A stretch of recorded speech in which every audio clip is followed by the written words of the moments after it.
नमस्कार मित्रों। आज चिंतन में मानसिक दुर्बलता को त्यागें। मनुष्य में एक बुरी आदत है काम को टाल देने की। अपनी इसी आदत के कारण हम कभी-कभी अपने बनते हुए कामों को बिगाड़ बैठते हैं, जिससे हमारी बड़ी भारी हानि हो जाती है और कभी-कभी तो अपनी मंजिल पर पहुंचते-पहुंचते रह जाते हैं। जिन पत्रों का उत्तर हमें आज देना चाहिए, उसे कल पर टाल देते हैं और कल फिर कल। इस प्रकार पत्र पुराना पड़ जाता है और हमारी ही दृष्टि में उस उत्तर का महत्व कुछ नहीं रह जाता। उधर पत्र प्रेषक उत्तर की प्रतीक्षा करते करते अंत में निराश हो जाता है। जो आज हमें आज करने हैं, वे कल भी उतने ही महत्व के रहेंगे, यह नहीं कहा जा सकता। परिस्थितियां क्षण क्षण पर बदलती रहती हैं और उनके अनुसार पिछड़े हुए कार्यों का कोई महत्व नहीं रह जाता। संभव है कि आज किसी कार्य के सम्मुख आते ही हम उसे ताजा जोश में कर डालें, परंतु कल पर टालते ही उस कार्य के प्रति दिलचस्पी भी कम हो सकती है और इस प्रकार वह कार्य सदा के लिए ही टल सकता है। जिस व्यक्ति में टाल मटोल का यह रोग लग जाता है, वह अपने जीवन में अनेक काम नहीं कर पाता, बल्कि उसके हर सब काम अधूरे पड़े रह जाते हैं।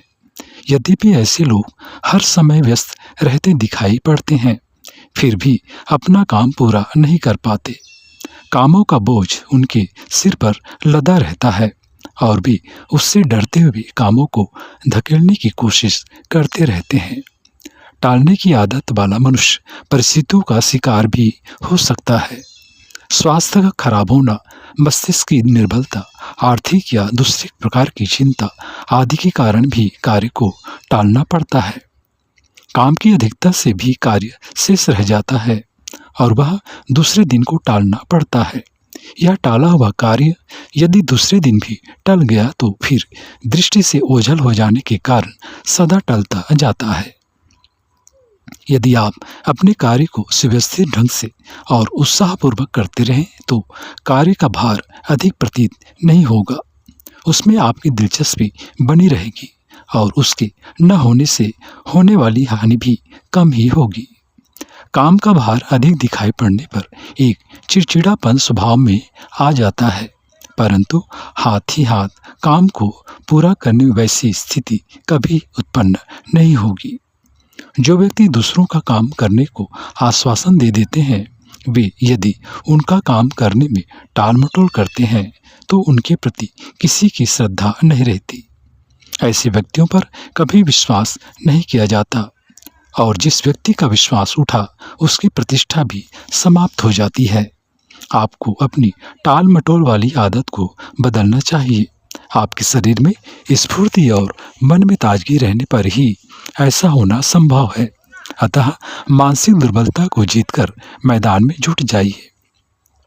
आपको अपनी कार्यक्षमता बढ़ानी चाहिए। अपने मन के उत्साह को जगाकर दृढ़ता से कार्य में जुट जाइए और पूरी शक्ति लगाकर टाले हुए कार्य को शीघ्र ही समाप्त कीजिए। कठिन काम से निराश मत होइए। बड़े से बड़े काम भी मन लगाकर करने से शीघ्र संपन्न हो जाते हैं। आपके जो कार्य शेष पड़े हुए हैं, उनकी एक सूची तैयार कीजिए। उनमें से अत्यंत आवश्यक कार्यों को प्राथमिकता दीजिए। कम आवश्यक कार्यों को पीछा करने के लिए रखिए। इस प्रकार बनाई गई सूची से आपको बड़ी सहायता मिलेगी। अधिक कठिन कार्यों के सरल तरीके ढूंढिए और सरल तरीका न मिलने पर पूर्ववत ढंग से उसमें लग जाइए। खाली बैठने से कुछ काम करना अच्छा है, अतः केवल विचार में ही न समय नष्ट मत कीजिए। किए हुए कामों पर गर्व का अनुभव करिए। जो काम शेष हैं, उन्हें करने में पीछे न रहिए। यदि आप कार्यों के पीछे हाथ धोकर पड़ेंगे तो कोई कारण नहीं कि वे आपके काबू में न आ सकें। हाथ धीमा मत रखिए। तेजी से किए जाने वाले काम शीघ्र पूरे होते हैं। यदि अपने कार्यों के लिए सहायक रखें तो वह भी फुर्तीला होना चाहिए। सुस्त सहायक आपके उत्साह को भी नष्ट कर डालेगा। मित्रों, काम को बेकार समझकर मत कीजिए। काम करते समय झुंझलाइए मत। अपने मन को कार्यों की जटिलता सुलझाने में लगाइए। इससे आपकी निर्णय शक्ति बढ़ेगी और आप जिस कार्य को करेंगे वह बिना बाधा के ही संपन्न हो जाएगा।